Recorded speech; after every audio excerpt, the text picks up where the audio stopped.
জনাব এটিএম আজহার সাহেবকে ফ্যাসিস্ট সরকারের আমলে তখনকার দিনের আপিল বিভাগ মৃত্যুদণ্ডাদেশ প্রদান করেছিল। সেই মৃত্যুদণ্ডাদেশের বিরুদ্ধে আমরা রিভিউ আবেদন দায়ের করেছিলাম। সেই রিভিউ আবেদন আজকে আংশিক শুনানি হয়েছে। আগামীকালকে সকালবেলা আবার টপমোস্ট আইটেম হিসেবে শুনানি হবে।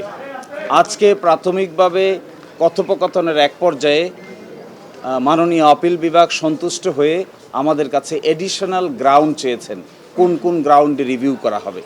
তার জন্য আমরা 60টি গ্রাউন্ড তৈরি করা হয়েছিল আগেই। এই 60টি গ্রাউন্ডের কপিও আজকে আদালতে জমা দেওয়া হয়েছে এবং এই গ্রাউন্ডেই লিভ হবে কি হবে না এই মর্মে আগামীকালকে সকালে শুনানি হবে এবং শুনানি অন্তে আদালত পরবর্তী আদেশ প্রদান করবেন। মূলত তৎকালীন আদালত ওনাকে 3টি ঘটনায় মৃত্যুদণ্ডাদেশ দিয়েছিল এবং ওই মামলায় আরেকজন মাননীয় বিচারপতি তখন ভিন্নমত পোষণ করে ওনাকে খালাস দিয়েছিল এবং এই বিষয়গুলোও এই রিভিউ আবেদনে উঠে এসেছে। আমরা আশা করি আগামীকালকে মাননীয় আদালত আমাদের এই এডিশনাল গ্রাউন্ডে লিভ মঞ্জুর করে পরবর্তী করণীয় সম্পর্কে আমরা আদালতের নির্দেশনা অনুযায়ী পরবর্তী পদক্ষেপ গ্রহণ করব। দেশ জুড়ে তোলপাড় ওয়ালটন ফ্রিজ কিনে আপনিও হয়ে যেতে পারেন মিলেনিয়ার। যে এখানে মূল প্রশ্ন উঠেছে যে কাস্টমারি ইন্টারন্যাশনাল ল বা প্রথাগত আন্তর্জাতিক আইন বাংলাদেশের যুদ্ধাপরাধ ট্রাইব্যুনালের ক্ষেত্রে প্রযোজ্য হবে না মর্মে অতীতের আদালত বলেছেন।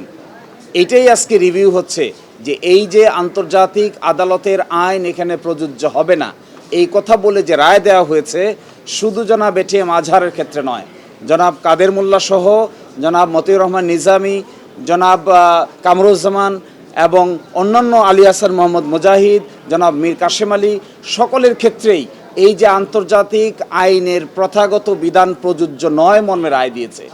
আজকে যে রিভিউ পিটিশনের আলোচনা উঠেছে সেখানে উঠেছে অতীতের সবগুলো রায় এই যে একটি ফাইন্ডিং তারা দিল এবং এই মানুষগুলোকে মৃত্যুদণ্ড দিয়ে এক্সিকিউট করা হলো। আজকে যদি সেই সব রায়গুলো এই পয়েন্টে রিভিউ হয় তাহলে আন্তর্জাতিক আইনের অ্যাপ্লাই না করার কারণে যে অবিচার হয়েছে সেটা নতুন করে আবার প্রমাণিত হবে। জি, এটা জানতে চেয়েছেন। আপনারা জানেন যে আপিলটি হয়েছিল, এটি যুদ্ধাপরাধ ট্রাইব্যুনালের রায়ের বিরুদ্ধে সরাসরি আপিল দায়ের করা হয়েছিল। ওই আপিলটি খারিজ করে মৃত্যুদণ্ডাদেশ বহাল রাখা হয়েছিল। এখন এসে প্রশ্ন করা হয়েছে যে এই আপিলের বিরুদ্ধে যে রিভিউটি দায়ের করা হয়েছে এখানে কোনো লিভ গ্রান্ট করতে হবে আগে নাকি সরাসরি রিভিউ পিটিশনটি অ্যালাউ করতে পারবে। এই প্রশ্নে সিনিয়র আইনজীবী জনাব প্রবীণ নিয়োগীর মতামত নিয়েছেন। জনাব প্রবীণ নিয়োগী বলেছেন যে লিভ গ্রান্ট করার অতীতের অভিজ্ঞতা আছে।